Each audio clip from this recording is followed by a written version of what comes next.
पुलावरून पाणी वाहत असतानाही पूल पार करण्याचं धाडस एकाच्या अंगलट आलं। नांदेड शहराजवळील आसना नदीला पूर आल्यानं पूल पाण्याखाली गेला। यावेळी वैजनाथ स्वामी यांनी हा पूल पार करण्याचा प्रयत्न केला। लोकांनी त्यांना थांबण्याचा इशारा केला, मात्र त्याकडे दुर्लक्ष करत त्यांनी पूल ओलांडण्याचा प्रयत्न केला। मात्र पुलाच्या मध्यभागी पोहोचल्यावरच ते वाहून गेले।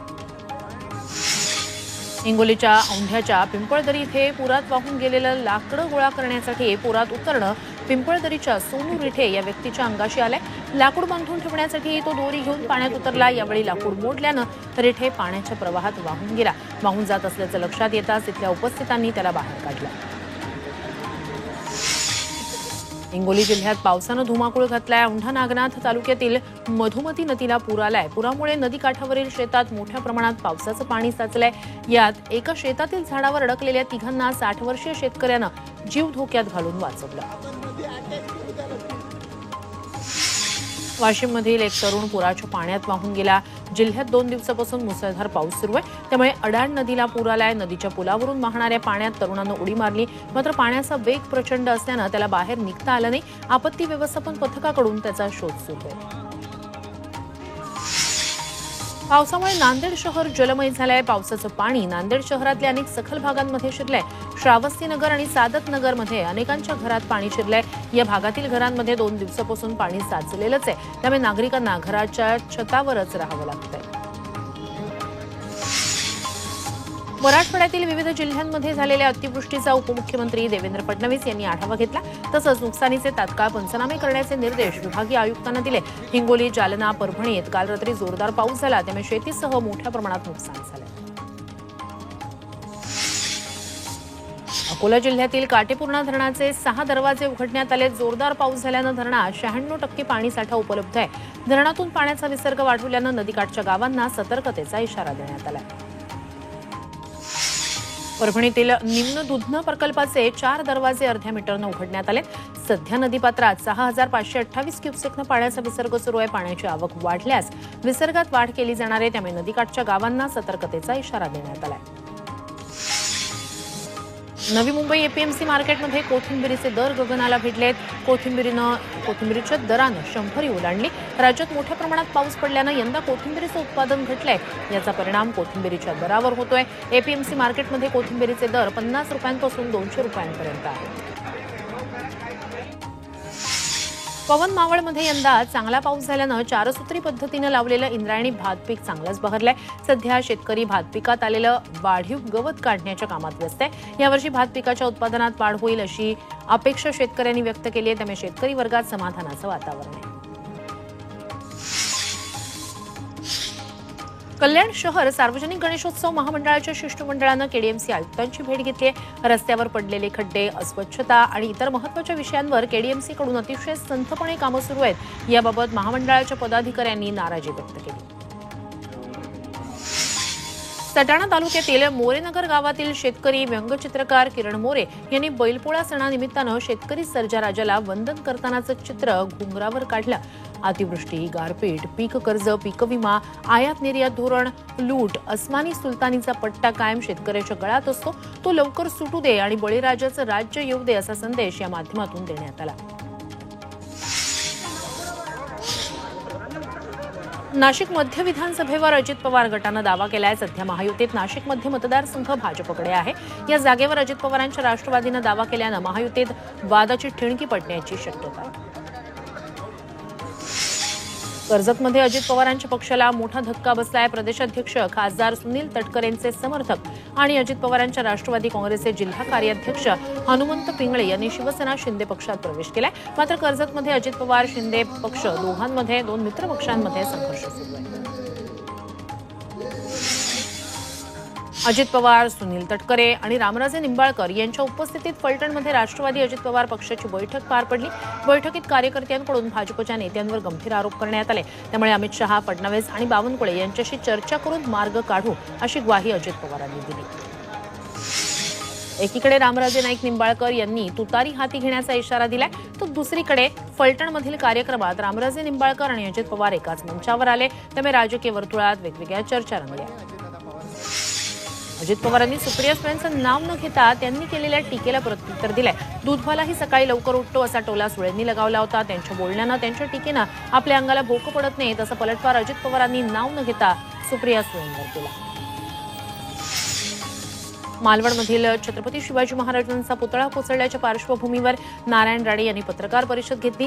यावेळी त्यांनी उद्धव ठाकरेंवर जोरदार टीका केली. तसंच आपल्याला मारण्याची धमकी देणाऱ्या सुषमा अंधारेंवर अजूनही कारवाई झाली नसल्याचा मुद्दा त्यांनी यावेळी उचलून धरला.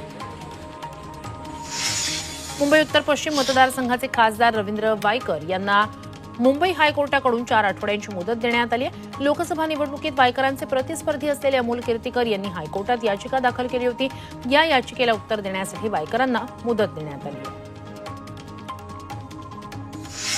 एकनाथ खडसे यांनी पुन्हा शरद पवारांसोबत जाण्याचे संकेत दिलेत. भाजपकडून चांगला प्रतिसाद मिळत नाहीये. अशा परिस्थितीत भाजपमध्ये राहणं आता योग्य नाही असं वक्तव्य खडसेंनी केलंय. तावडे, नड्डा यांच्या उपस्थितीत भाजपमध्ये प्रवेश झाला होता. मात्र काही जणांनी विरोध केल्यामुळेच प्रवेश होऊ न शकल्याचा गौप्यस्फोट त्यांनी केला. कोल्हापुरातील पंचशील हॉटेलमध्ये भाजप नेते समरजित घाटगे यांनी शरद पवार यांची भेट घेतली. घाटगे हे कागल इथे होणाऱ्या राष्ट्रवादीच्या मेळाव्यात शरद पवारांच्या राष्ट्रवादी पक्षात प्रवेश करणार आहेत. काँग्रेस आमदार सतेज पाटील यांनी देखील यावेळी शरद पवारांची भेट घेतली. आगामी विधानसभा निवडणुकीत रिपब्लिकन पक्षाला 10 ते 12 जागा मिळाव्या अशी मागणी केंद्रीय मंत्री रामदास आठवले यांनी केली आहे. आठवले महायुतीवर नाराज असल्याचं समोर येत आहे. अहमदनगर इथल्या पत्रकार परिषदेत बोलताना त्यांनी ही नाराजी बोलून दाखवत महायुतीच्या नेत्यांनी रिपब्लिकन पक्षाला सन्मान द्यावा अशी अपेक्षा व्यक्त केली आहे. एसटी कामगार संयुक्त कृती समितीनं आजपासून बेमुदत धरणं आंदोलन पुकारलंय. या आंदोलनात एसटी बस कर्मचारी सहभागी होणार आहेत. त्यामुळे ऐन गणेशोत्सवात राज्यभरात एसटी बंद राहण्याची शक्यता आहे. एसटी कामगारांचं वेतन राज्य सरकारच्या कर्मचाऱ्यांसारखंच करण्याची प्रमुख मागणी या आंदोलकांची आहे. मुंबईच्या बांद्रे इथे जिल्हाधिकारी कार्यालयासमोर गिरणी कामगारांनी बेमुदत आंदोलन केलं. गिरणी कामगारांचं मुंबईत मोफत पुनर्वसन करावं, तसंच मुंबईत घर देण्यात यावं आणि उर्वरित गिरणी कामगारांना आणि वारसांना सदनिका अर्ज भरण्यासाठी मुदत वाढवून द्यावी या प्रमुख मागण्यांसाठी हे आंदोलन करण्यात आलं. वसई सत्र न्यायालयाबाहेर वकिलांनी नवीन न्यायालयासाठी शासनानं जमीन द्यावी या मागणीसाठी आंदोलन केलं. वसई कोर्टाची जुनी इमारत जीर्ण झाली आहे. या इमारतीत पक्षकारांना बसण्यासाठी आणि कोर्टाच्या फाईल्स ठेवण्यासाठी पुरेशी जागा उपलब्ध नसल्यानंच कामकाज सुरू ठेवून हे आंदोलन करण्यात आलं. पुण्यात काँग्रेसनं MSRDC ऑफिस कार्यालयासमोर निषेध आंदोलन केलं. पुणे रस्ते विकास महामंडळानं ससून हॉस्पिटल समोरील प्रशस्त जागा खासगी बिल्डरच्या घशात घालण्याचा घाट घातलाय असा आरोप त्यांनी केला. ही जागा कवडीमोल भावानं बिल्डरला दिली जाते म्हणून MSRDC अधिकाऱ्यांना कवड्या आणि पैशांचा हार भेट देत निषेध नोंदवण्यात आला. नाशिकच्या कृषी उत्पन्न बाजार समितीत एका शेतकऱ्याची कोथिंबीर चक्क 450 रुपये जुडीला विकली गेली आहे. 1 नंबरच्या कोथिंबीरीला शेकडा 45,000 रुपयाचा भाव मिळालाय. त्यामुळे शेतकरी खुश झालाय. तर भाज्यांना चव देणाऱ्या कोथिंबीरीचे भाव गगनाला भिडल्यानं गृहिणींचं बजेट मात्र कोलमडलंय. कल्याण डोंबिवलीच्या खड्ड्यांमुळे मनसे आमदार राजू पाटील आक्रमक झाले. 2 दिवसात महापालिकेनं खड्डे भरले नाही तर अधिकाऱ्यांना खड्ड्यात उभं करू असा इशाराच राजू पाटील यांनी दिलाय. वाशिम तालुक्यातील बाभुळ गावात स्मशानभूमी नसल्यानं उघड्यावरच अंत्यविधी करण्यात येत आहेत. पावसाळ्यात तात्पुरतं शेड उभारून अंत्यविधी करण्याची वेळ गावकऱ्यांवर आली आहे. 3000 लोकसंख्या असलेल्या या गावात अद्याप स्मशानभूमी नाहीये. त्यामुळे गावकरी खंत व्यक्त करतायत. पुण्यातील 3 मेट्रो स्थानकांची नावं बदलली जाणार आहेत. बुधवार पेठ मेट्रो स्थानकाचं नाव आता कसबा पेठ मेट्रो स्थानक होणार आहे. मंगळवार पेठ स्थानकाचं नाव आता RTO मेट्रो स्थानक होणार आहे. तर नाशिक फाटा स्थानकाचं नाव बदलून आता कासारवाडी मेट्रो स्टेशन असं करण्यात येणार आहे. सोबतच सिव्हिल कोर्ट स्थानकाचं नाव बदलून शिवाजीनगर जिल्हा न्यायालय करण्यात केंद्र सरकारनं मान्यता दिली. मनमाड इंदूर नव्या रेल्वे मार्गाला केंद्र सरकारनं मंजुरी दिली. 309 किलोमीटरच्या मार्गासाठी 18,036 कोटींचा प्रकल्पाचा खर्च येणार आहे. या नव्या रेल्वे मार्गामुळे JNPT पोर्ट सोबत कनेक्टिव्हिटीसाठी फायदा होणार आहे. मुंबई पोलीस दलात अधिकाऱ्यांच्या बदल्या करण्यात आल्या आहेत. मुंबई पोलीस दलातील 77 अधिकाऱ्यांची बदली करण्यात आलेली आहे. यात 11 सहाय्यक आयुक्तांचा समावेश आहे. येत्या काळात सण उत्सव आणि येणारी विधानसभा निवडणूक तसंच निवडणूक आयोगाच्या सूचनेनुसारच या बदल्या करण्यात आल्या. मुख्यमंत्री माझी लाडकी बहीण योजनेला सप्टेंबर अखेरपर्यंत मुदतवाढ मिळण्याची शक्यता आहे। याआधी लाडकी बहीण योजनेचा अर्ज भरण्यासाठी 31 ऑगस्ट ही शेवटची मुदत होती। मात्र या योजनेला मिळालेला भरघोस प्रतिसाद आणि अधिकाधिक महिलांना याचा लाभ व्हावा यासाठी सरकारकडून मुदतवाढ दिली जाणार असं समजतंय।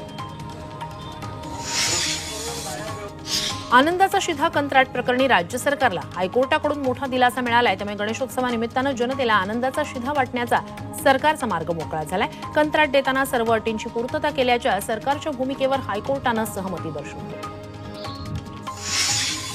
आरोपींच्या घरावर बुलडोझर चालवण्याच्या भूमिकेची सर्वोच्च न्यायालयानं गंभीर दखल घेतली आहे। फक्त आरोपी असल्याच्या कारणावरून संबंधिताचं घर पाडण्याबाबत सर्वोच्च न्यायालयानं प्रश्नचिन्ह उपस्थित केलं। एखादी व्यक्ती दोषी ठरली तरीही कायदेशीर प्रक्रिया न पाळता त्याचं घर पाडता येणार नाही असं सर्वोच्च न्यायालयाच्या खंडपीठानं स्पष्ट केलं। मुंबई विद्यापीठाच्या हिवाळी सत्रातील परीक्षा 23 ऑक्टोबरपासून सुरू होणार आहेत। पदवी आणि पदव्युत्तर स्तरावरील विविध अभ्यासक्रमांच्या परीक्षा 23 ऑक्टोबरपासून घेतल्या जातील। तर या सर्व परीक्षांचं सविस्तर वेळापत्रक मुंबई विद्यापीठाच्या संकेतस्थळावर जाहीर करण्यात येईल।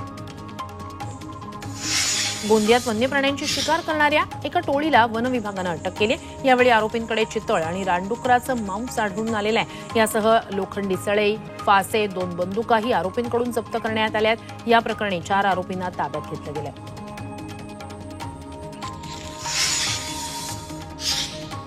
नितेश कुमारनं पॅरालिम्पिक 2024 मध्ये गोल्ड मेडल जिंकलंय। नितेशनं बॅडमिंटनच्या SL3 कॅटेगरीमध्ये ग्रेट ब्रिटनच्या डॅनियल वॅथेला 21-14, 18-21, 23-21 हरवून सुवर्ण पदक जिंकलं। नितेशनं पहिल्यांदाच पॅरालिम्पिकमध्ये भाग घेतला आणि पहिल्याच प्रयत्नात इतिहास रचला।